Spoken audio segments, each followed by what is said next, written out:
Publishing, and The Pratzen, Austerlitz 1805. This is a board game of the fighting around Pratzen Heights during Napoleon's battle at the Austerlitz by Peter Perla. Columbia Games and Rommel in the Desert. Rommel in the Desert is a fast-moving, challenging, tense, and playable war game based on the North Africa desert campaign of World War II. And what you get with this game is a hard-mounted game board, 24 green wooden markers for the United States Marine Corps, and 27 Japanese yellow wooden markers. Labels, 9 black cubes, brown cubes, cards, dice, rules, a 24-page battle manual, history, example, pictures, etc., battle archive, and storage tray. Worthington Publishing and Tarawa 1943. This is a card-driven solitaire game of the U.S. Marine Corps landing on Tarawa in 1943, playable in 45 minutes. This is a solitaire game, card-driven, Japanese-controlled Tarawa, 2nd Marine Division. Check it out. The CDG Solo System by GMT, designed by STUKAJOE and Ken Kun. The CDG Solo System is a revised GMT edition of STUKAJOE's CDG Solo method, which streamlines two-handed solitaire gameplay by decreasing turn-to-turn overhead and maintenance. This method of play increases narrative immersion as the great battles of history unfold on your tabletop. The GMT edition of the CDG Solo System includes professionally printed components, a custom screen-printed die, an official rule set, and play sets, or play sheets I should say, for 6 of GMT's most popular card-driven game, of which here they are. Caesar, Rome vs. Gaul, Commands and Colors, Ancients, For the People, Illusions of Glory, Paths of Glory, and Washington's War. And what you get with the CDG Solo System are 2 card displays, 1 6-sided custom die, 4 markers for card remaining track, 1 rule summary, and 6 play sheets of the games I had mentioned previously. And you want to hear what's cool about GMT too? They recognize, GMT that is, that the CDG Solo System was a community effort and want to give back to the community that developed this system. So, GMT will make the rulebook, play sheets, and all the needed files available as a free print-and-play download when the system is sent to the printer. How cool is that? Me, personally, I'll pay just for the box. Okay, who wants a monster? You want a monster? Multi-Man Publishing, also known as MMP, with an operational combat series game that is a monster called The Third Winter, the battle for the Ukraine, September 1943 to April 1944. The whole shebang, everything. So this covers the critical campaigns in the Ukraine during the period September 43 to April 44. This massive series of battles involves 75% of the Soviet and 85% of the German armored and mechanized forces, nearly 60 mobile divisions. So this is a huge game, and if I start going through all the scenarios, we're going to be here till tomorrow, and, well, let me go through a little bit of the components.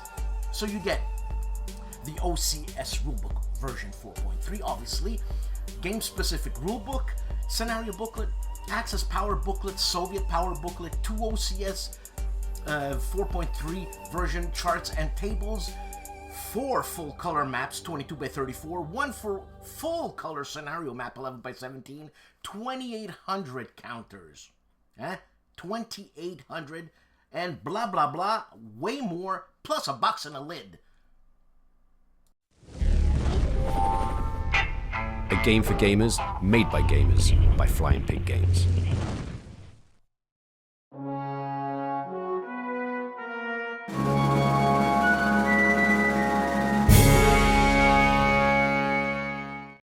Hi everyone, Riccardo Massini here. I was watching some videos about by Stuff and see the newest and very great game by David Thompson and Nicola Saggini about Italian human torpedoes in World War II. And many times I heard my international friends ask for help on the correct pronunciation of the Italian words. After all, it is completely understandable. Italian is a really difficult language, especially for the pronunciation of words. Sometimes it is difficult even for us Italians. But there is definitely a middle pronunciation that at least sounds generally correct to Italian ears, and this is the object of this video. Also, I wanted to make some personal compensation to the wargaming community because, you know, I actually learned English upon reading rule books when I was a kid. So I asked them if I could make a short video guide about the correct Italian pronunciation of terms and names that you will find in By Stealth and Sea, so that you can go hunting for British warships in truly Italian style, con stile. So, let's begin. The unit, first. The unit is the 10ª Flottiglia MAS, which stands for Motoscafi Armati Siloranti, that is armed torpedo motorboats. The 10th MAS Flottiglia, after the armistice, it was divided because there was a group in La Spezia, which is one of the bases you find in the game, and in the northern Italy, and this group of people came to fight for the Italian Social Republic, Repubblica Sociale Italiana, which is the fascists that were entrenched in the north, supported by the Germans. In the south, the king escaped from Rome and came to Taranto, which was, yes, that Taranto, the naval base of the Taranto raid. And in Taranto, which was still a naval base, there was another group of the 10ª Flottiglia MAS, which became Mare Assalto. Okay? That is sea assault flotilla, more or less. And they fought with the Allies, together with the Allies, because many don't know, but by the end of the war, especially in the end of 1944 and 1945, much of the units which were fighting in the Italian fronts were actually Italian troops. They were called in many ways gruppi di combattimento, combat groups, combat formations, etc. In many ways, but many of them were actually co-belligerent Italian troops. Mare Assalto was one of those formations. However, another term that you find very often in the game is SLC, which stands for Siluro a Lenta Corsa, slow running torpedo. And they were launched from the submarine Shire, il sommergibile Shire. This is the correct pronunciation. In the game you find many times also equipment, and there is one piece of equipment which has an Italian name, and is the Vestito Belloni dress. Belloni is I think it is the name of the engineer who designed this dress, this suit, because vestito in Italian is just like dress, like a dress for an evening dress or a suit. We like elegance anytime. However, and now let's come to the real hard part: operator names. This is hard because some of these names, they have an accent which is on one letter or the other. So even I could be wrong, but generally this is the correct pronunciation. I told you, Italian pronunciation can be difficult. So I'll begin upon reading them, and you will see the names on the bottom of the screen. We have Birindelli and Pacagnini, Tesei and Petretti, Durand de Lapin, this is French, not French, the name, the guy was Italian, Durand de la Pen and Bianchi, Arena and Cocchi, Badessi, Pesel, Bertozzi, Lazzari or Lazzari, Catalano, Giannoni, Cella, Leone, Cella, Montalenti, Kersi, Boic, maybe a foreign name, Feltrinelli, Favale, Jacobacci, Battaglia, Magello, Morbelli, Manisco, Barini, Marceglia, Schergat, Martellotta, Marino, Notari, Gianoli, Notari, Lazzari, Reggioli, Pammolli, Spaccarelli, Memoli, Tadini, Mattera, Vesco, Marceglia, Vesco, Zozzoli, Bisintini, Magro. These are the names. Okay, just a small video, short video to let you understand that even pronunciation can be quite important to really get into the atmosphere of this great dramatic storytelling game, which is By Stealth NC. So that's it for this time. See you later. Ciao.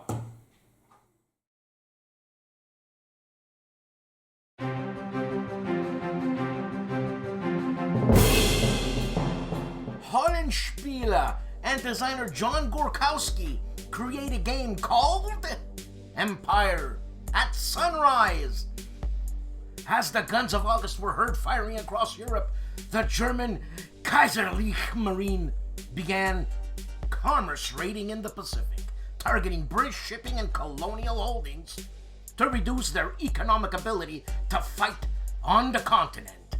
Yes, that is the beginning of a description. Ladies and gentlemen, what you get with this game is a 22 by 17 inch map, 96 counters, 12-page rulebook, a tracking display sheet, player aid card, an order of battle sheet, and 2 6-sided dice.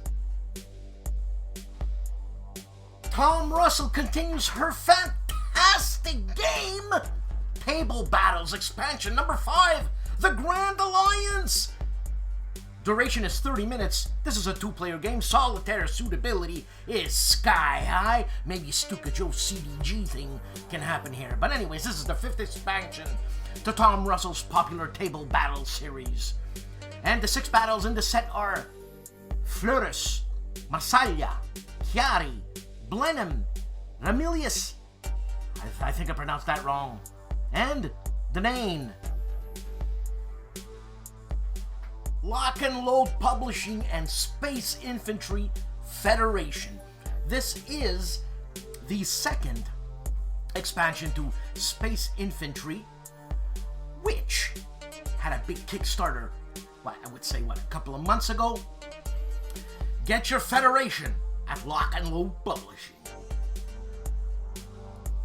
Worthington Publishing, and in magnificent style, Pickett's Charge Deluxe Edition, a game designed by Dream Team designer Herman Lutton. And what you get with this game is a thick game box, a 22 by 25 inch hard mounted game board map, 2 sheets of large counter, rules, player aid sheet, 45 event cards, 12 dice, battle archive booklet, and a custom counter tray. Battle of the Bulge 1944, one of the greatest battles in World War II history, is finally coming to Worthington Publishing. Designed by Dan Fournier and using concepts from Worthington Holdfast series, this fast-playing Bulge game will give you hours of gameplay.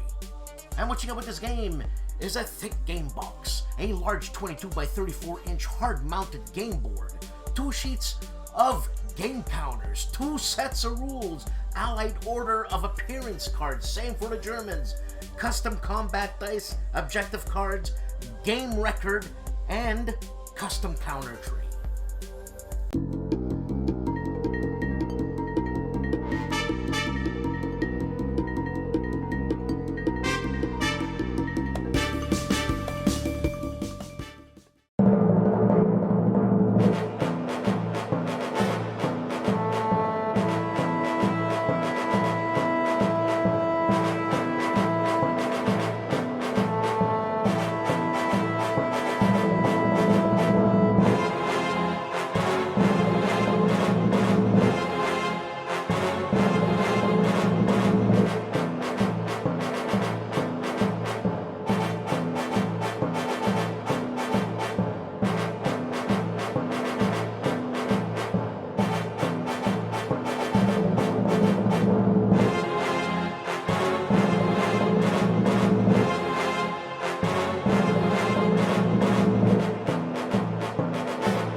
Seek Out and Play has a short overview of a game using the original Avalon Hill version up front. Ben Harsh with Harsh Rules Breaking Down Board Games is unboxing fast action battle game Sicily. And the Hugh Hefner of War Games, Wardy Robe, plays World War II in his 20-minute-a-day challenge done. This is a wrap-up. Mo of Mo's Game Table is taking a look at Coalition, the Napoleonic Wars 1805 to 1815 from Compass Games. This is a preview. 3 Minute Board Games is launching their 4th season. And the man famously known as Calandale, Enrico Viglino, is doing a preview of a prototype game called 22 Mars. Rob of Rob's Tabletop World takes a look at Compass Games Coalition. Also, Rob takes a look at the radar for February and March 2021. You know what I decided to do? I decided to show you at the studio just like this, it being rebuilt and all. And I'm taking a break. I was editing, downloading all the information to put on Saturday's news. And I wanted to take a break. So, I'm at the Player's Aid and they have outtakes. So, you know what? Check this out, man.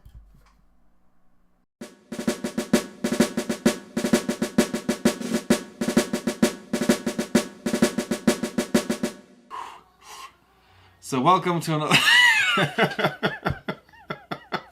Washington's War, take 2. How am I gonna drink?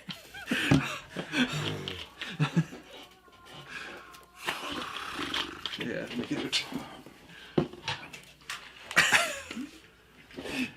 Ooh, good game. Good game.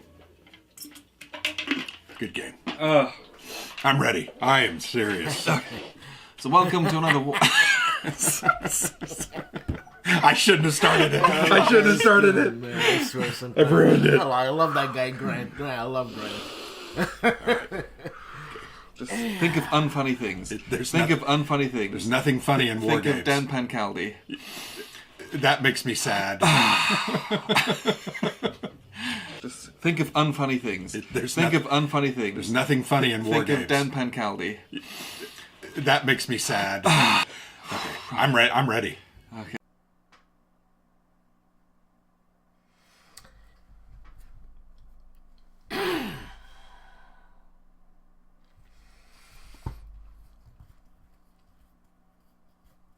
Yeah. The chief of Bonding with Board Games will be interviewing one of the first editors of Avalon Hill Game Company, Ludzaki.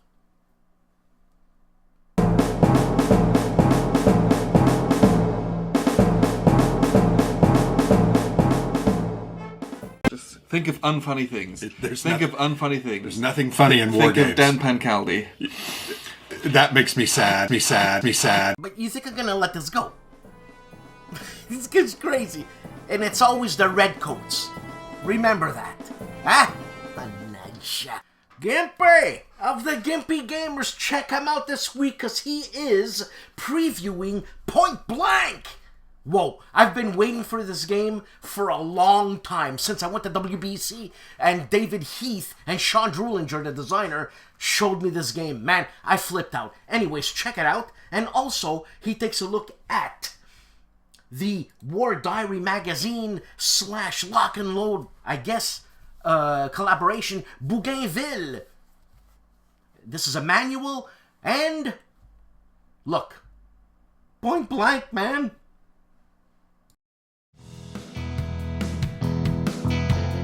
Hey guys, Dave here. Welcome to the Centurions Review, the punk rock band of war game review. Institution's first game we've reviewed on our website is Putin's War. This is from Modern War Magazine, number 29. It's a very simple game, but it's a lot of fun.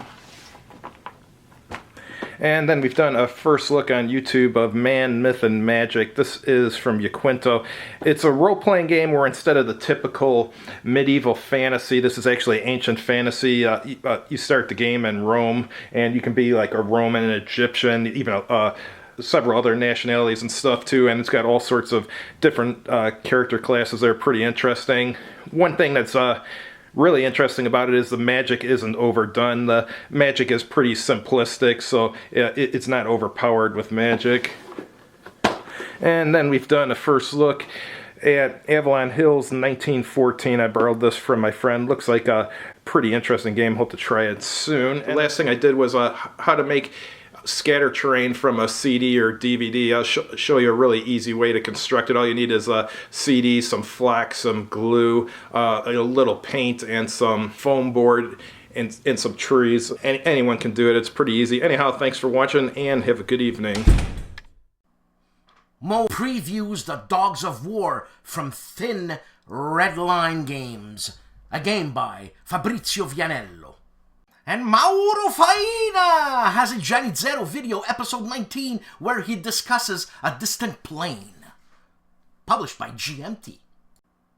And for our Spanish-speaking audience, the war game reviewer, I should say, takes a look at, well, it's in Spanish here, and it says, Pelota con TV charla, juegos y docencia.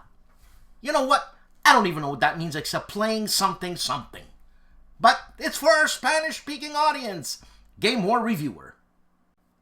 And it must be a Tokyo Express kind of week because we have counterproductive games doing the Tokyo Express Battle of Cape Esperance Part 1, Basic Rules, and more.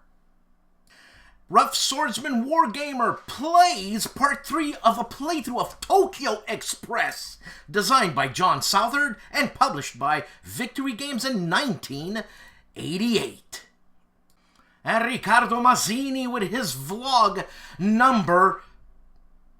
Oh my god, I don't know what vlog number, but let me tell you, it's Clipping Night number 1. And it's in Italian for an Italian-speaking audience. Basically, it's just a chit-chat a la ARDWULF. Hello everyone, I am Michel Leviathan-Sorbet from the Polish YouTube channel Wojennik TV. Firstly, I would like to thank Dan a lot for the invitation to participate in his show. Wojennik TV is a Polish YouTube channel and we are primarily concentrating on war games. We publish 4 movies a week, 3 of them are in Polish, but one of them each Tuesday is always published also in English. And I'd like to share with you what were the recent movies published on our channel. Last Friday we had the Polish version of the review of Sekigahara, one of the most popular and most important wargames published by GMT Games. An English version of this review will soon follow. On Sunday I took a closer look at the Battle of Chocim and I presented a playthrough of Chocim, the Might of the Hussars, another Polish game concentrating on this very important battle fought in 1621. On Tuesday, the film in English, this is the unboxing of Dien Bien Phu, The Lost Valley, the Siege of Dien Bien Phu, published by White Dog Games. So I strongly recommend you check this movie, because this is a game, a solitaire game covering the Battle of Dien Bien Phu, which might be interesting if you like solitaire games. This is an interesting design because it is a game which will simulate the entire battle fought at Dien Bien Phu in 1954, at the same time using some very interesting mechanics. You will roll a lot of dice, I'd say it instantly, but this is a game which is very climatic. I liked it really a lot. I already presented the Polish version of the review of this game on my channel, but an English version of the same review will follow in the weeks to come. On Wednesday, I took a closer look at ORP Orzeł. So this is a Polish game published by the Institute of National Remembrance, concentrating on the Polish submarine Orzeł, Eagle, which was interned in Tallinn, Estonia in 1939, but managed to escape in October 1939 and to reach Britain to participate in the Common War against Nazi Germany. Finally, on Friday, I presented the review of Legendary Encounters, an alien deck building game. Not a war game, but such an interesting theme, such an interesting game that some of you might find it interesting. This movie was also published in Polish. That's it from me for this week. Thank you a lot once more for the invitation. I wish you happy gaming and a great week to come. See you next time. And on the big board, Kevin shows us his wargaming spaces and has a playthrough or a little tidbit of a game called Ariete. And Compass Games had a Compass Games Town Hall meeting, episode 16, with Bill Thomas and John Krantz. And GMT has a playthrough of Mike Denson's game, The Last 100 Yards, Volume 2.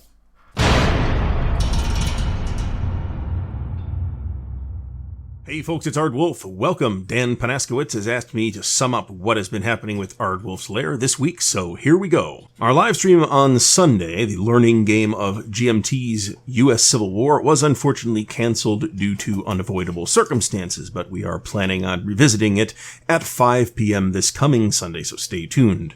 On Monday, we enjoyed the weekly counterclipping stream. The topic this time around was the borderland between wargames and RPGs. We had a really good discussion about it, such that we will be revisiting this topic in the future. For Traveler Tuesday, we did a lengthy flip-through of Aliens of Charted Space Volume 2, a new release from Mongoose Publishing supporting their Mongoose Traveler 2nd Edition rule set. And on Thursday, we unboxed The Dogs of War. This is the follow-up to the very well-received Less Than 60 Miles, second game in the C3 series.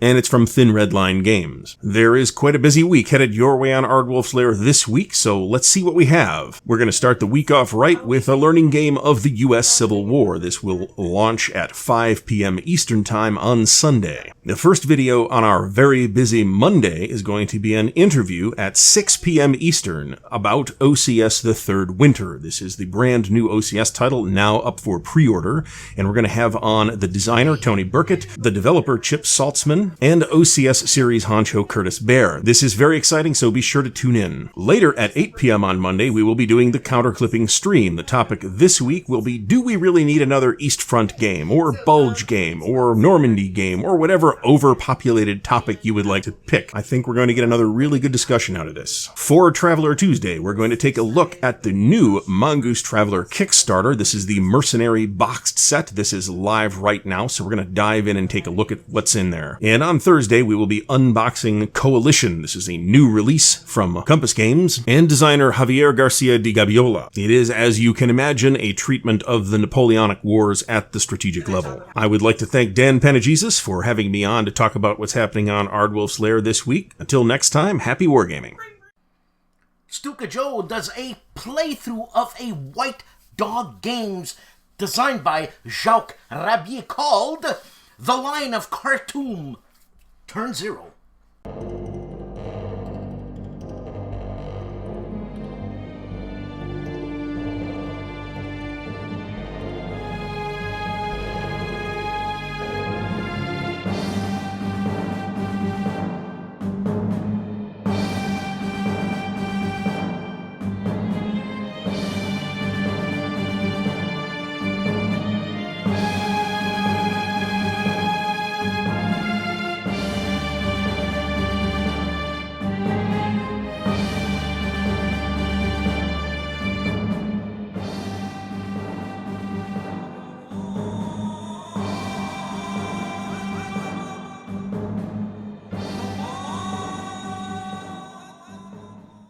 Gilbert Collins, who lives in the next province close to me, Ontario, is taking a look at The Enigma of Avalon's Hills, 1914. It's an oldie, but a goodie. Nathan, the wise guy, is doing a playthrough of one of my favorite games called RAF, and he's doing the Lion section of the Battle of Britain, a game designed by John, the Man, Butterfield. And the man, only known as Jeff, does a 20th and 8th Air Force Fortress game intro. War Games missionary Joel Toppin takes a look at Caesar Extra Large, an outstanding game by Victory Point Games. So this is Joel's Victory Point game. Put out some very good small footprint games that have stood the test of time. So this is him saying this. Recently he took Caesar's XL for a spin. Hope to see this one get a reprint someday with deluxe components. Well, Joel, I hope so too. BLASTPOP has taken a look at a Richard H. Berg game called Arquebus, Men of Iron, published by GMT, The Battles for Northern Italy, 1495-1544. I'm always interested in the simple great battles of history. A tutorial by Wayne Hansen. Let's play Simple Great Battles of History. A tutorial! This is a tutorial of the Simple Great Battles of History system by GMT, and is a simplified version of the Great Battles of History hex and counter rules. So this is great to start with, and then you jump in to the real deal, which this is obviously the real deal, but with the chrome taken off, I'm assuming. And ladies and gentlemen, JK Wargames gives us a hobby update of black powder, and that's why we're in this hobby, because that's what we like. So we watch it. Right? Right. Wars of the World is teaching us 7 types of ships that pirates used to wreak havoc with. Check it out. Wars of the World. And Tony of Tony's Board Life takes a look at Carluccio Paradis, Carl Paradis' game of the French and Polish fronts of his series called, that's right, No Retreat, the French and Polish fronts. I'm being redundant.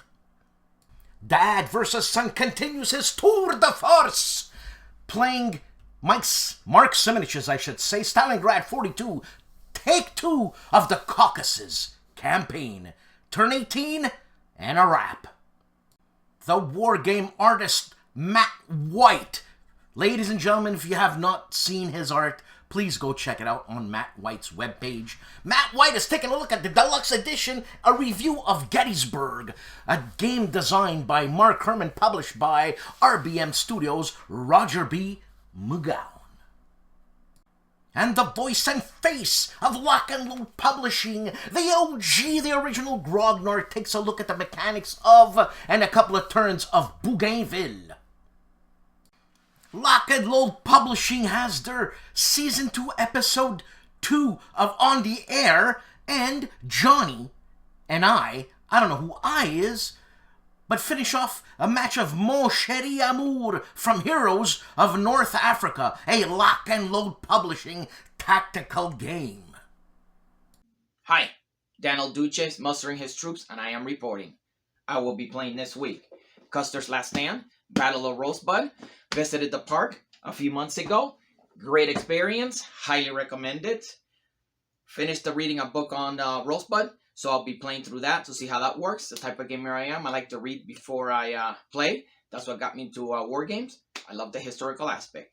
Also, I will be going over the shores of Tripoli again. Taking the Marine Corps, see if they can make it all the way to Tripoli and take over the city. I have yet to manage to do that. I always have a little bit of resistance there, so we have to soften up that city with the Navy.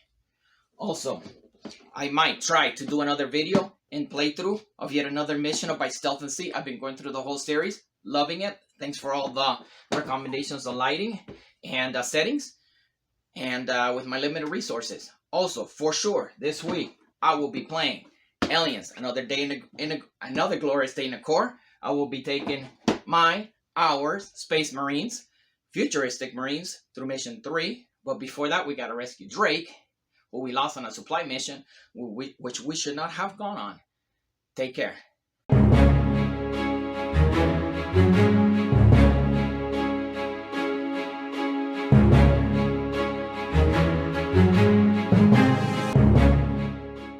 Hello all, today Kilroy is going off on the Bismarck, not Otto but the ship.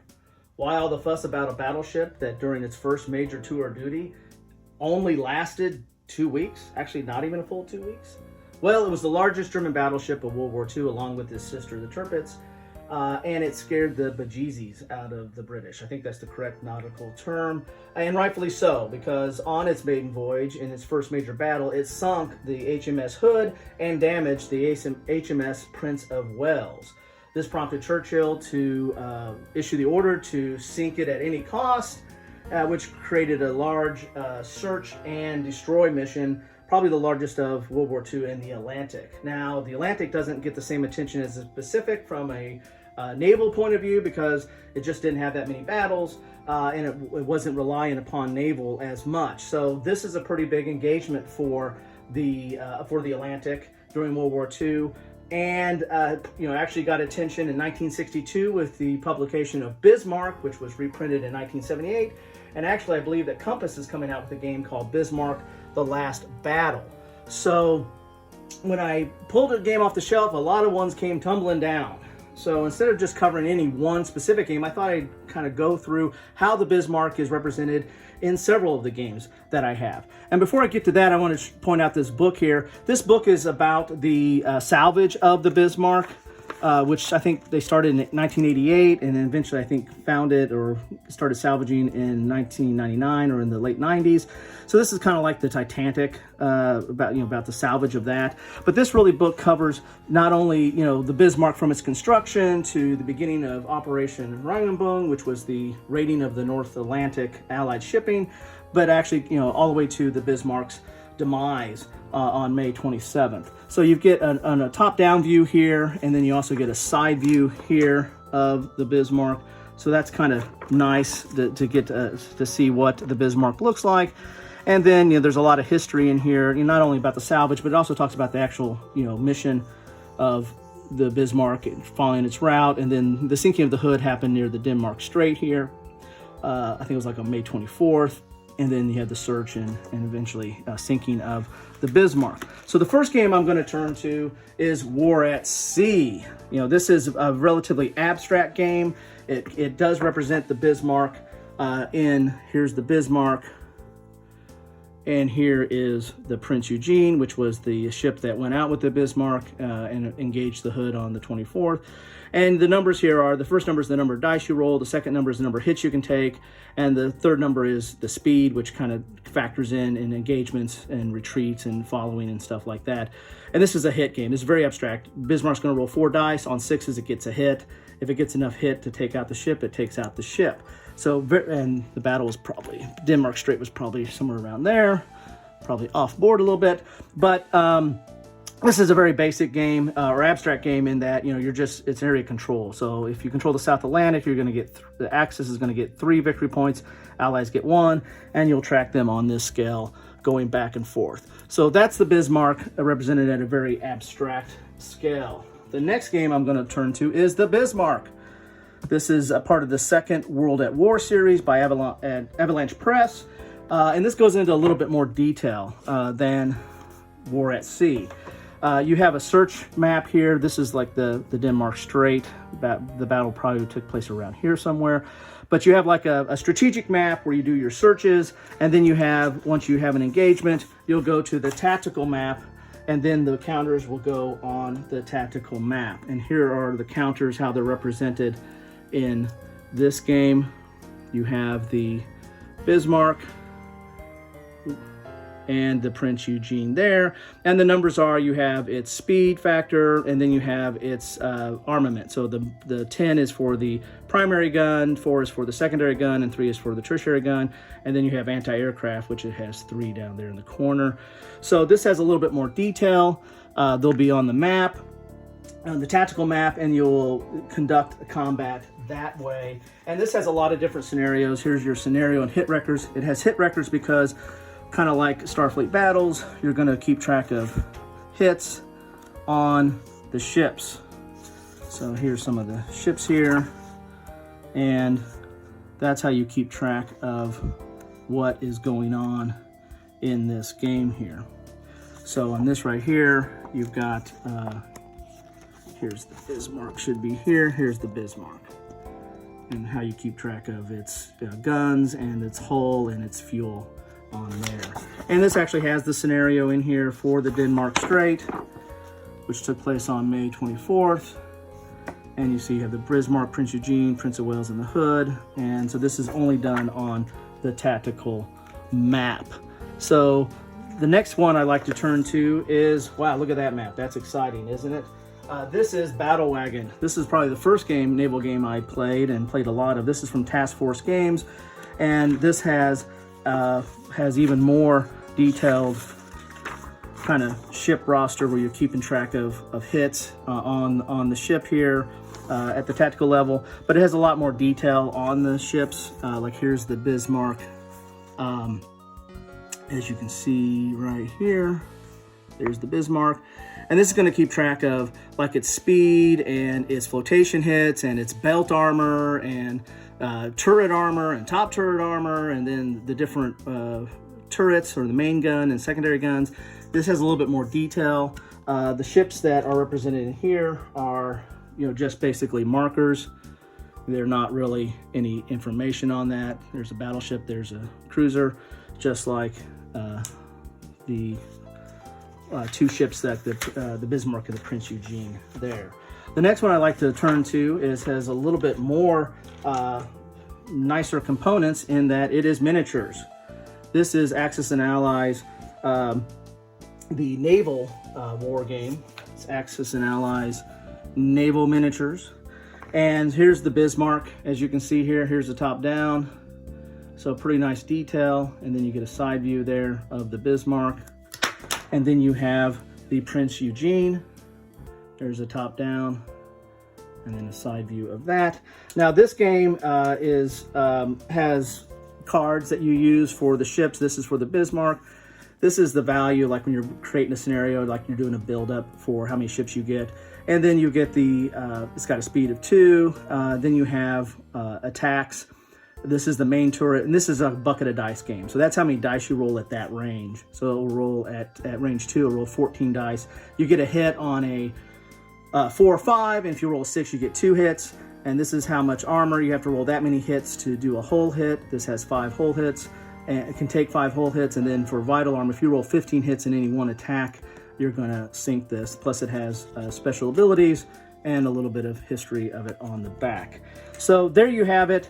There are the ships and the representation of the Bismarck through some of the games that I have. And that's what I'm going off on today, is the Bismarck. Hope you enjoyed.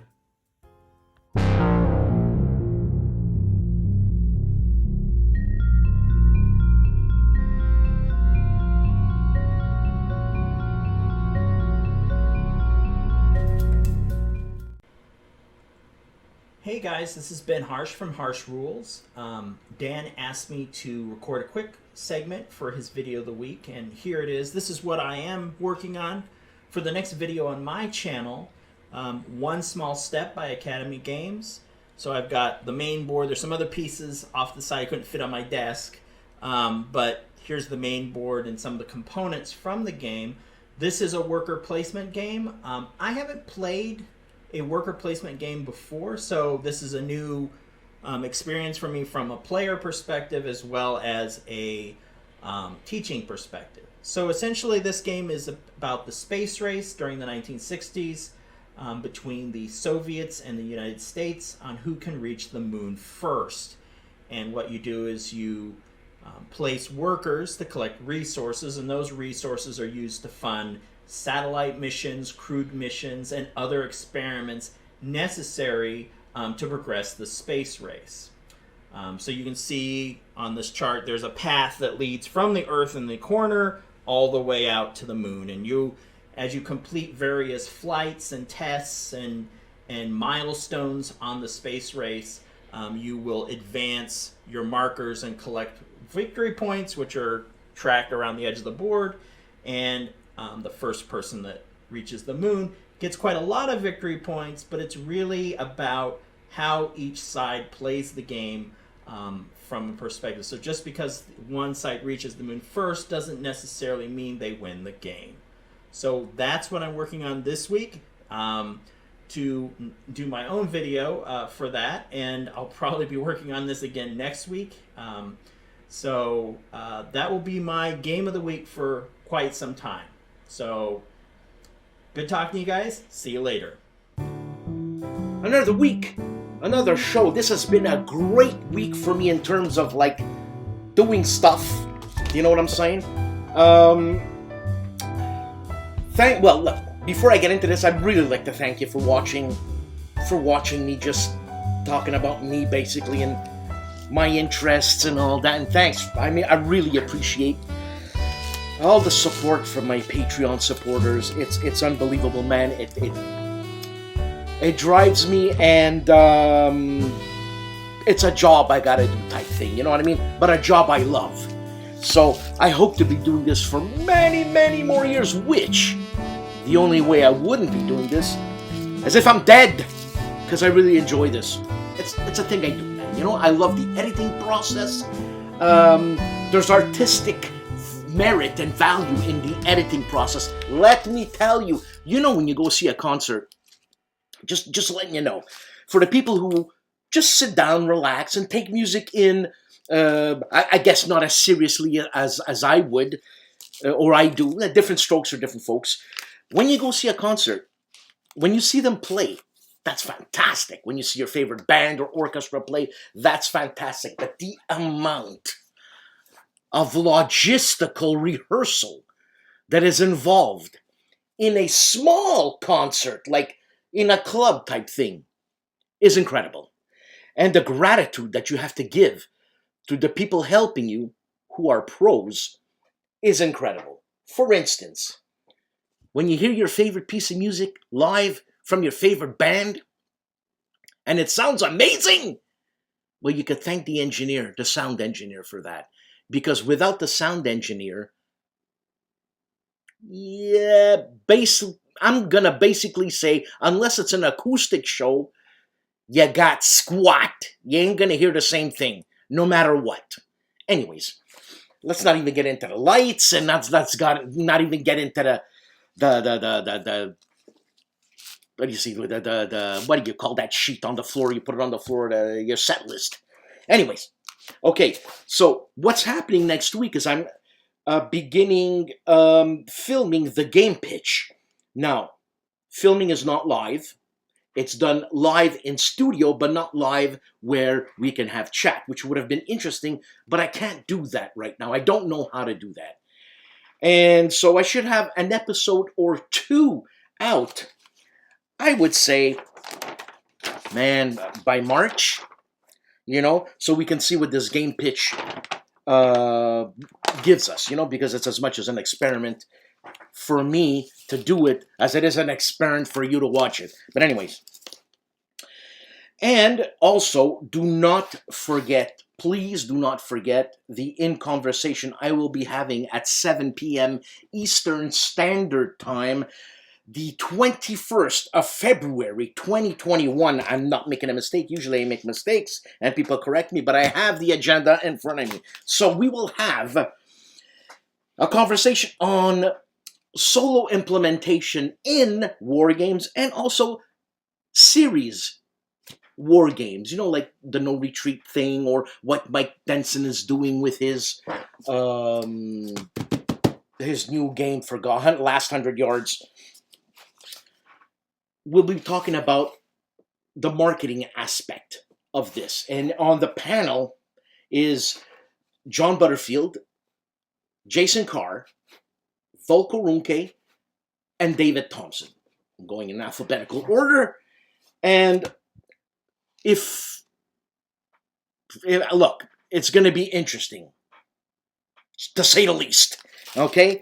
And it's great to have four minds that are thinking solo together, but four minds, like the leaders in our industry, basically. And I have a chance to interview these gentlemen, and seriously, what an honor it is for me, for real. I'm doing this selfishly because I want to talk to these guys.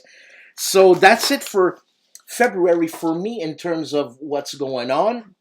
Again, please like, subscribe, give me some comments. I take every single comment seriously, and I make changes if changes are needed in criticism. And also, please support this channel. Sincerely, the boost that you get from when you need something, you can go get it because you have support is awesome. And also, thank you to the companies who are supporting me. GMT Lock and Load, Flying Pig Games, Tiny Battle Publishing, Academy Games. I know I'm going to forget a few. HOLLANDSPIELE, Lost Battalion Games, Worthington Publishing, my God, Columbia Games. You know, Columbia Games, I don't see much Columbia Games happening, which I think they're great games. Construction value, I think, is fantastic, and great subjects, and also their take on the fog of war, I think, is probably the cleanest to understand fog of war, right? For a newbie or whatever. And, I mean, Vento Nuovo Games also, GMT, man, I hope I don't forget something. Okay, Victory Point Games when it was happening with Alan Emmerich. And also, Force Gale 9, a lot of companies. And I appreciate everything. It was a great week. Does it show? You guys and ladies have a great week. Enjoy your weekend. And you know what? Take it easy. The weekends, take it easy. Yeah, you could work if you want, but just on a Sunday or on a Saturday mode. You know what I'm saying? Anyways, guys, I'll see you next week. Ciao.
Welcome to the replay of B-17, Queen of the Skies. It's already been 7 years, and the reason why this is dear to me is because that's when I first noticed STUKAJOE, and I decided to give him a call. I don't remember which episode it was that he can use my music. But here he is. Like I said, unfortunately, the audio was lost on the first episode. So here he is, creating his crew, and Gilbert Collins is a YouTube reviewer or poster. Bart Brunchin is the chief, so he's going to be co-pilot, and it was a lot of fun when he was doing this. Castelli, he was 7 years ago, he was more present in the YouTube reviewing things, and there's Derek Case, Single-Handed Warfare. Clawlin had a YouTube channel I used to watch all the time. Jason Young, I think he was with Dice, Guns, and Butter or something. Stedman, Joe Stedman, Kevin Sharp, and Marco Arnaudo. These are people we know now. So, I mean, there's atmospheric music happening here. I'm going to have music, I have music in the background here anyways. And there's Enrico Viglino, the man famously known as Calandale, as the tail gunner. So, he goes with that, checks everything out. Look, it's only the first episode. This B-17 is called The Review Copy. It was, if I'm not mistaken, I think... No, Joe named this one later on. Well, whatever. We'll see as things go on. So there's the crew. That's it, man. Too bad there was music there. Anyways, let's go through this. Let's watch this.